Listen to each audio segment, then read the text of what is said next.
உங்கள் ஐஎம் டிவியில் இது நமது சபைகளில் ஒலிக்கின்ற உயிரோட்டும் பாடல்கள். ரெவரண்ட் டாக்டர் இம்மானுவேல் சுந்தர்ராஜன் அவர்களின் அப்பாடல்களுக்கு பலர் பல காலங்களிலே ராகம் தந்து உயிரூட்டினார்கள்.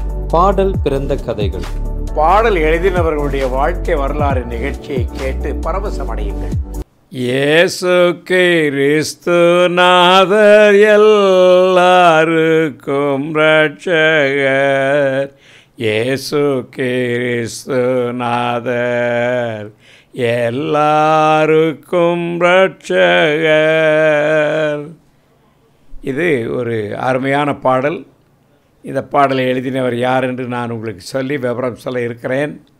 கர்த்தர் உங்களை ஆசீர்வதிக்கும்படி உங்களை நமஸ்கரித்து ஆண்டவருடைய நாமத்திற்கு ஸ்தோத்திரம் சொல்கிறேன். இயேசு கிறிஸ்துநாதர் எல்லாருக்கும் இரட்சகர். இந்த பாடலை எவரும் பாடிவிடுவார்கள் என்று சொல்கிறார்கள். மாசில்லாத மெய்தேவன் மானிடரோவுடையார். மாசுலாய மெய்தேவன் மானிடரோவுடையார். இயேசு கிறிஸ்துவென்ற இனிய நாமமுடையார். வம்பு நிறைந்த இந்த மானிட ஜாதிகள் மேல் அன்பு நிறைந்த கர்த்தர் அதிக ஒருக்கமுள்ளோர். அன்பு நிறைந்த கர்த்தர் அதிக உருக்கமுள்ளோர். இயேசு கிறிஸ்துநாதர் எல்லாருக்கும் இரட்சகர். பாவத்தில் கோபம் வைப்பார், பாவி மேல் கோபம் வையார். ஆவலாய் நம்பும் பாவிக்கு அடைக்கலமாக நிற்பார். ஆவலாய் நம்பும் பாவிக்கு அடைக்கலமாக நிற்பார். தன்னுயிர் தன்னை விட்டு சர்வலோகத்திலுள்ள மண்ணுயிர்களை மீட்க மரித்தே உயிர்த்த கர்த்தர்.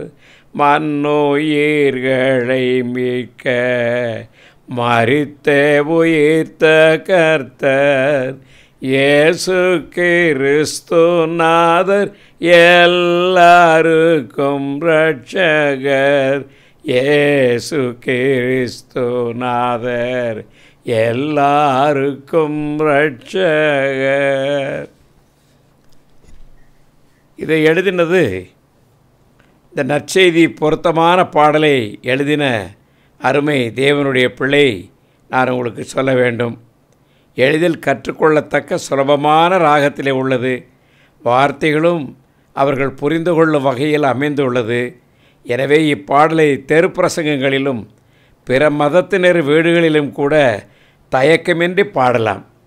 நான் ஒரு சமயம் பிலிப்பைன் நாட்டிலே வாழ்ந்தேன். ஒரு யூனிவர்சிட்டியிலே நான் படித்து கொண்டு மேல் சின்ன கிளாஸ்களுக்கு நான் லெக்சரராக இருந்தேன். அப்பொழுது எனக்கு வீட்டுக்கு வர வேண்டிய தபால் எல்லாத்தையும் கொண்டு வந்து கொடுக்கிறவர்கள், நீங்கள் அந்த காலத்தில் நான் சொல்வது 1979-80 நான் அங்கே இருந்த காலத்தில் 81 வரைக்கும் இருந்தேன். நான் அந்த காலங்களில் நாம் பிலிப்பைனில் ஒரு லெட்டரை போட்டால் 1 மாதம் கழித்து தான் இந்தியாவுக்கு வீட்டுக்கு வந்து சேரும். ஆனால் எனக்கு கிடைத்த வாய்ப்பு பாருங்கள். நான் போய் என் பேரை ரெஜிஸ்டர் பண்ணி எம்பசியில் வைத்த பொழுது அந்த என்னுடைய பேரை பார்த்துவிட்டு ஒருத்தர் கேட்டார், என்ன நீங்கள் தமிழா என்று கேட்டார். உடனே ஜிஹான் சொன்னேன் ஹிந்தியில்.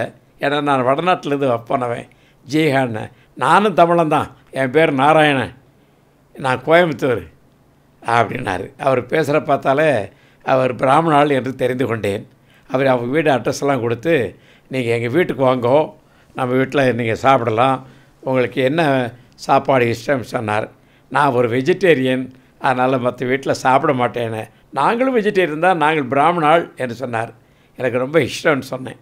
அப்போ வீட்டுக்கு போவேன் வருவேன், அப்படியே அன்போடு ஆகிவிட்டோம், பழகிவிட்டோம். ஏறக்குறைய தகப்பன் பிள்ளை மாதிரி ஆகிட்டோம். அவருக்கு எப்படியும் ஒரு 32 வயசு இருக்கும், எனக்கு 40க்கு மேலே. அப்படி அன்பானவராக மாறிவிட்டோம். அவருடைய மனைவியும் கிறிஸ்தவ கலாச்சாரத்தில் படித்தவர்கள், அன்பானவர்கள். எனக்கு வீட்டுக்கு போனாலே எனக்கு வத்த குழம்பு, என்னென்ன குழம்பெல்லாம் நல்லா செய்து தரமோ சாப்பிடுவோம். நான் பக்கத்து வீடு தான், ஒரு 5-6 வீடு தள்ளி அவங்க தெருவு. அங்கே போனால் அவர் வீட்டில் இருப்பார். இல்லை நான் போகாட்டி வந்து என்னை எடுத்துகிட்டு போயிடுவார்.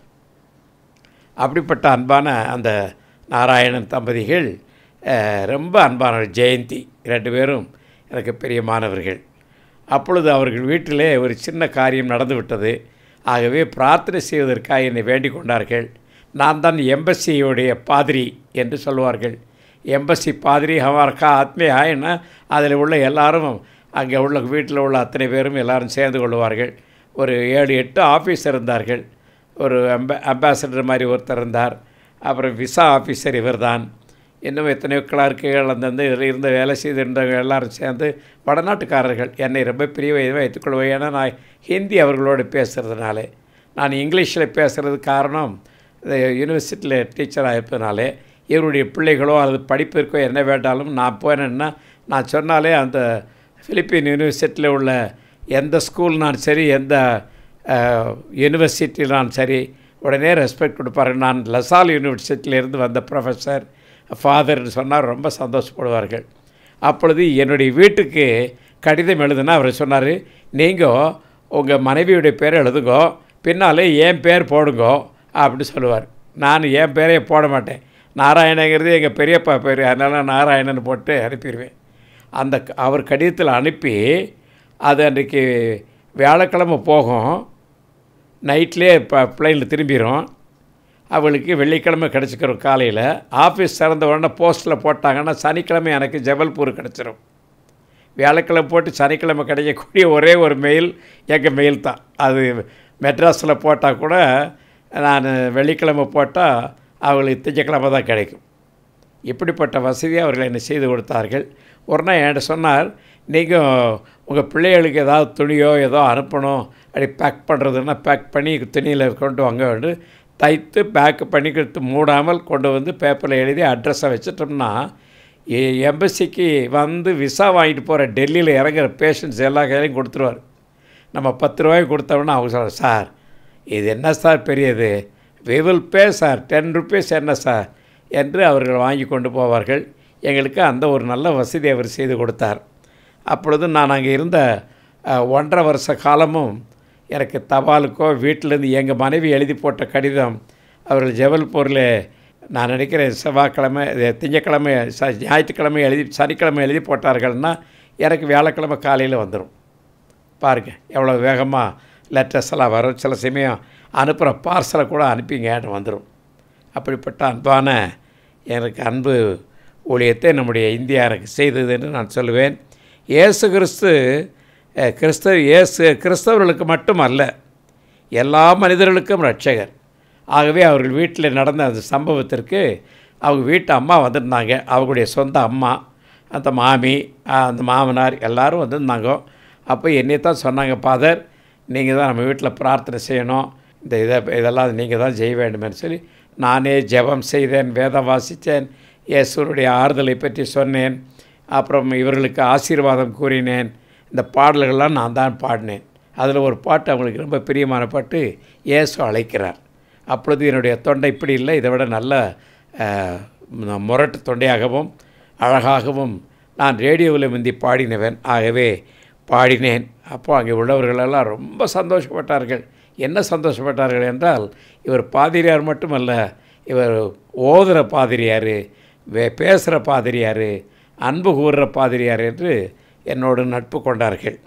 அந்த மாதிரி இந்த இயேசு கிறிஸ்து பாடல்களை நீங்கள் நினைக்காதீங்க, புறமஸ்ததற்கு ஒன்றும் பிடிக்காது என்று நினைக்காதீர்கள். அவர்கள் ரொம்ப பாடுவார்கள், வீட்டில் வைத்திருப்பார்கள். அவர்களுக்கு இந்த இயேசு பாடல்கள் எல்லாம் நல்லா பிடிக்கும். இந்த இயேசு கிறிஸ்துநாதர், அப்புறம் எல்லாம் இயேசுவே, தோத்திரம் செய்வேனே, என்ன பாடல்கள்னாலும் அவர்கள் அன்பாக பாடுவார்கள். அந்த புத்தகத்தை கொடுத்தால் அவர்களும் பாடினார்கள். அவரை பற்றி சொல்லும் பொழுது, இயேசு கிறிஸ்துவின் பாடல்கள் எம்மதத்தினருக்கும் சம்மதமான பாடல்கள். அது ஆறுதல் தரும் பாடல்கள். அதிலும் தினகரன் பாடும்போது மக்கள் அநேகர் அழுதிருக்கிறார்கள், நான் பார்த்துருக்கிறேன். அவரைப் போல நான் பாட முடியாவிட்டாலும், அவரைப் போல நான் பாடாவிட்டாலும், அவரை மாதிரி நான் ஜெபித்து அன்பாக அநேகருக்கு பாடியிருக்கிறேன். வீடுகளில் சென்று அவர்களுக்கு ஆறுதல் சொல்லியிருக்கிறேன்.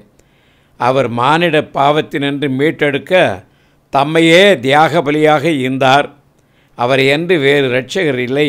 எனவே இந்த பாடலில் ரொம்ப அருமையாக தெளிவாக எழுதப்பட்டிருக்கிறது. இப்பாடலை எழுதிய போதகர் பாக்கியநாதன் டேவிட் 1840ஆம் ஆண்டில் பிறந்தார். ரொம்ப வருஷத்துக்கு முன்னால். 1840 என்றால் 1942 நான் பிறக்கிறேன். அப்படியானால் ஏறக்குறைய 100 ஆண்டுகள் அந்த பெரிய போதகருடைய பாடல் வந்திருக்கிறது. குருப்பட்டம் பெற்ற பிறகு அவர் சிவகாசிக்கு அருகில் உள்ள ஒரு கிராமத்தில் நற்செய்தி பணியாளராக இருந்தார். இயேசுவே உலக இரட்சகர் என்று பிற மதத்தினருக்கு பிரசங்கித்தார். அக்கிராமத்தில் கிறிஸ்தவர்களின் எண்ணிக்கை மிக குறைவு. எனவே ஆலயம் கட்டுவதற்கு இடம் கிடைக்கவில்லை. இறுதியிலே மிகுந்த முயற்சியுடன் கடைத்தெருவின் அருகில் ஒரு சிறிய இடத்தை ஆலயம் கட்டி 1865 ஆண்டு அதை பிரதிஷ்டை செய்தார். அப்பிரதிஷ்டை ஆராதனைக்கென்று இப்பாடலை போதகர் பாக்கியநாதன் தாவீது இயற்றினார்.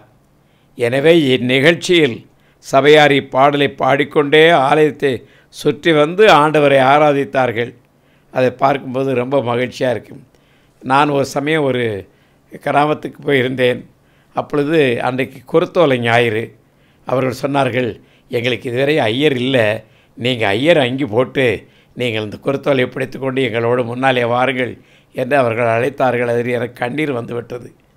பிள்ளைகளெல்லாம் சேர்ந்து தகப்பன் இல்லாத வீட்டிலே ஒரு தகப்பன் வந்து இருப்பாரானால், தாய் இல்லாத வீட்டிலே ஒரு தாய் வந்து இருப்பாளானால் அந்த பிள்ளைகளுக்கு எவ்வளோ மகிழ்ச்சி இருக்குமோ அதுபோல் அவருடைய முகத்திலே நான் மகிழ்ச்சியை பார்த்தேன். இறுதியில் மிகுந்த முயற்சி செய்து அவர்கள் அந்த ஆராதனையை நடத்தினார்கள். பிற்காலத்திலே போதகர் பாக்கியநாதன் தாவீது டோனா ஊரில் 30 வருஷங்கள் ஊழியம் செய்து நல்ல போராட்டத்தை போராடிய இயேசுவின் போர்ச்சேவகனாய் அங்கு மன நிறைவுடன் இறைவனடி சேர்ந்தார். பிரியமானவர்களே, இந்த பாடல் உங்கள் வீடுகளில் நீங்கள் பாட வேண்டும். இயேசு கிறிஸ்துநாதர் எல்லாருக்கும் இரட்சகர், இயேசு கிறிஸ்துநாதர் எல்லாருக்கும் இரட்சகர். இதை கேட்கிற உங்களுக்கும் தான் ஒரு இரட்சகர். நீங்கள் இரட்சகராக அவரை ஏற்றுக்கொண்டு தொழுது அவருடைய பாதத்தை நீங்கள் வளைந்து கொள்ளுங்கள். அவருடைய பிள்ளைகளாகுங்கள். கர்த்தர் உங்களை ஆசீர்வதிப்பாராக. ஆமேன்.